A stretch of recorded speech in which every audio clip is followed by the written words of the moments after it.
안녕하십니까?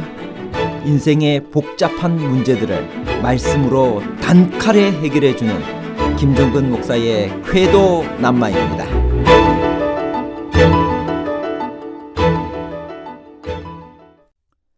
여호수아 1장 10절에서 11절 3일 안에 너희가 이 요단을 건너라는 명령은 여호수아가 파송한 여리고 정탐꾼들이 돌아오기 전에 내린 명령인가요? 아니면 돌아온 후에 내린 명령인가요? 예변법적 치환이란 어떤 기술 방법인가요? 사흘 안에 요단강을 건너라는 하나님의 명령은 사흘을 넘겨서 시행됐나요? 아니면 사흘 안에 시행됐나요? 사흘 이상과 사흘 이내에 관한 복잡한 문제를 하나님 말씀의 가르침으로 명쾌하게 해결해 드리겠습니다. 연대기 성경에 의하면 여호수아 1장부터 3장 6절까지 발생 순서는 어떻게 되나요? 여호수아 1장 11절 진중에 두루 다니며 백성에게 명하여 이르기를 양식을 예비하라. 3일 안에 너희가 이 요단을 건너 너희 하나님 여호와께서 너희에게 주사 얻게 하시는 땅을 얻기 위하여 들어갈 것임이니라 하라. 성경 본문은 사건 발생 순서로 기록된 것이 아닙니다. 연대기 성경에 기초하여 여호수아 1장부터 3장 6절까지 사건 발생 순서로 정리해 보겠습니다. 첫 번째, 하나님께서 여호수아에게 말씀하십니다. 여호수아 1장 1절에서 9절. 두 번째, 요단 강가에 진을 칩니다. 여호수아 3장 1절. 세 번째, 여리고로 정탐꾼을 보냅니다. 여호수아 2장 1절. 네 번째, 라합이 정탐꾼을 구해줍니다. 여호수아 2장 2절에서 7절. 다섯 번째, 정탐꾼의 약속이 나옵니다. 여호수아 2장 8절에서 16절. 여섯 번째, 붉은 줄 이야기가 나옵니다. 여호수아 2장 17절에서 21절. 그리고 정탐꾼들이 돌아옵니다. 여호수아 2장 22절에서 24절. 이 일이 있고 난 다음에 여호수아가 여호수아 1장 10절에서 11절까지의 이동을 명합니다. 그리고 세 지파에 대한 당부가 나오고요. 여호수아 1장 12절에서 15절. 그리고 순종을 맹세하고 그리고 언약궤를 앞세우는데 이것이 여호수아 3장 2절에서 6절로 이어지는 말씀입니다. 그래서 정리해보면 여호수아 1장의 말씀, 여호수아 1장 11절에 있는 말씀은 정탐꾼이 정탐을 하고 난 다음에 내려진 명령인 것입니다. 여호수아는 이스라엘 백성들에게 어떤 명령을 하달했나요?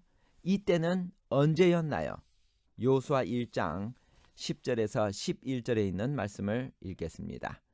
이에 여호수아가 백성의 유사들에게 명하여 가로되 진중에 두루 다니며 백성에게 명하여 이르기를 양식을 예비하라. 3일 안에 너희가 이 요단을 건너 너희 하나님 여호와께서 너희에게 주사 얻게 하시는 땅을 얻기 위하여 들어갈 것임이니라 하라. 모든 정황으로 보아서 이때는 2명의 정탐꾼이 돌아온 다음으로 보아야 합니다. 즉 여호수아 1장 9절과 1장 10절 사이에 정탐꾼 사건이 있었다고 판단해야 합니다. 정탐꾼들의 보고를 받은 다음 요단을 건너기로 확정한 여호수아는 백성들에게 3일간의 준비 기간을 말하고 있습니다. 2명의 정탐꾼은 어느 장소에서 출발했으며 어디로 돌아왔나요? 여호수아 2장 1절. 눈의 아들 여호수아가 시딤에서 2 사람을 정탐으로 가만히 보내며 그들에게 이르되 그 땅과 여리고를 엿보라 하매 그들이 가서 라합이라 하는 기생의 집에 들어가 거기서 유숙하더니. 여호수아 3장 1절. 여호수아가 아침에 일찍이 일어나서 이스라엘 사람들로 더불어 시딤에서 떠나 요단에 이르러서는 건너지 아니하고 거기서 유숙하니라. 두 가지 사실이 아주 분명합니다. 첫 번째, 정탐꾼들은 시딤에서 파송되어 시딤으로 돌아왔습니다. 두 번째, 그들이 돌아온 다음 날 아침 백성들은 시딤을 떠나 약 11km 떨어진 요단으로 향했으며 강을 건너기 전 그곳에서 3일을 머물렀습니다.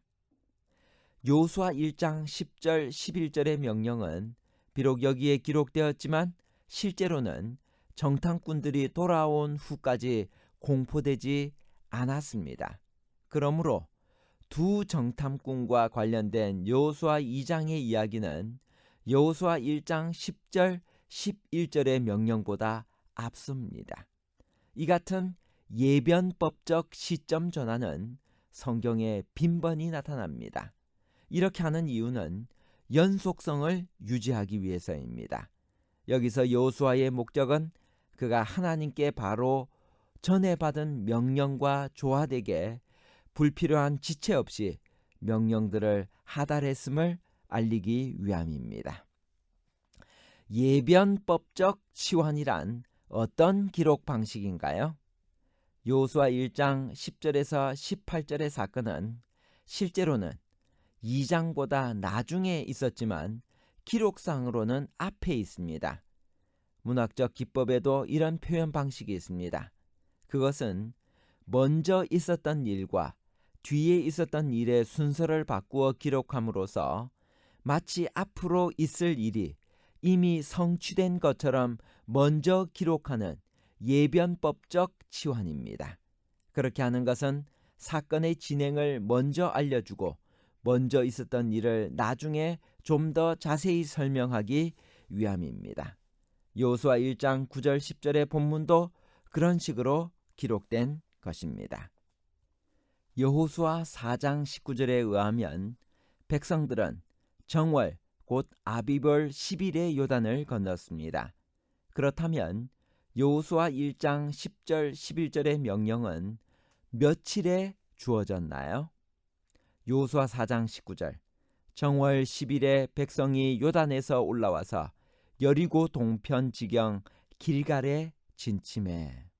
여호수아 3장 2절 3일 후에 유사들이 진중으로 두루 다니며. 여호수아 1장 10절 11절 이에 여호수아가 백성의 유사들에게 명하여 가로되 진중에 두루 다니며 백성에게 명하여 이르기를 양식을 예비하라. 3일 안에 너희가 이 요단을 건너 너희 하나님 여호와께서 너희에게 주사 얻게 하시는 땅을 얻기 위하여 들어갈 것임이니라 하라. 재림교 주석은 다음과 같이 설명하고 있습니다. 여호수아 3장 2절에 대한 주석입니다. 여호수아는 두 번째 포고를 전하도록 유사들을 진중으로 보냈다. 여호수아 4장 19절에 의하면 백성들은 정월 곧 아비벌 10일에 요단을 건넜다. 이것은 출애굽 제41년의 일이었다. 그러므로 이 포고는 전날인 9일에 발표되었다. 9일은 그들이 시딤에서 요단으로 행군한 지 3일째 되는 날이다. 동방식 시간 계산법에 따르면 요단에 도착한 것은 정탐꾼들이 시딤으로 돌아온 아비벌 다음 날 곧 정월 7일이 된다. 정탐꾼들이 여리고에 들어간 지 3일 만에 귀환했기 때문에 동방식 계산법으로 여호수아가 그들을 보낸 날은 아마도 그달 4일이었을 것이다.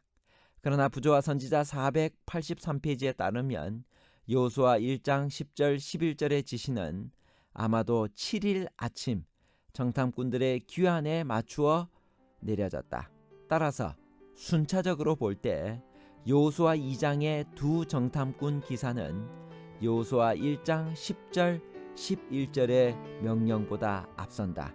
그러므로 여호수아 1장 10절 11절의 명령은 7일 아니면 8일에 주어졌고 여호수아 3장 2절 5절의 명령은 9일에 주어졌다. 부조와 선지자 482페이지에서 484페이지에는 이렇게 이야기합니다. 이제 진군 준비를 하라는 명령이 하달되었다.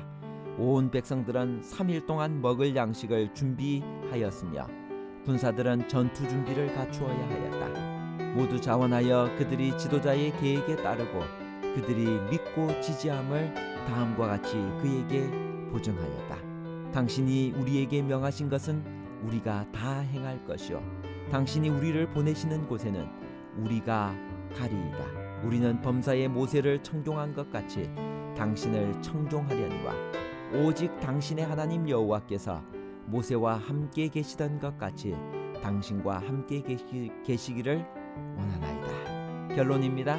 첫 번째, 성경 본문은 사건 발생 순서로 기록된 것이 아닙니다. 두 번째, 여호수아 1장 10절에서 18절의 사건은 실제로는 2장보다 나중에 있었지만 기록상 앞에 있습니다. 세 번째, 여호수아는 여리고를 정탐한 정탐꾼들이 돌아온 후 시딤에 도착한 이후에 사흘 안에 요단을 건너리라고 관리들에게 명령합니다. 그렇게 사흘 동안 준비 기간이 지나고 사흘 후, 즉 여호수아가 말한 사흘이 끝나갈 즈음에 관리들이 진중으로 두루다니며 백성들에게 도강 실시 명령을 전달한 것입니다.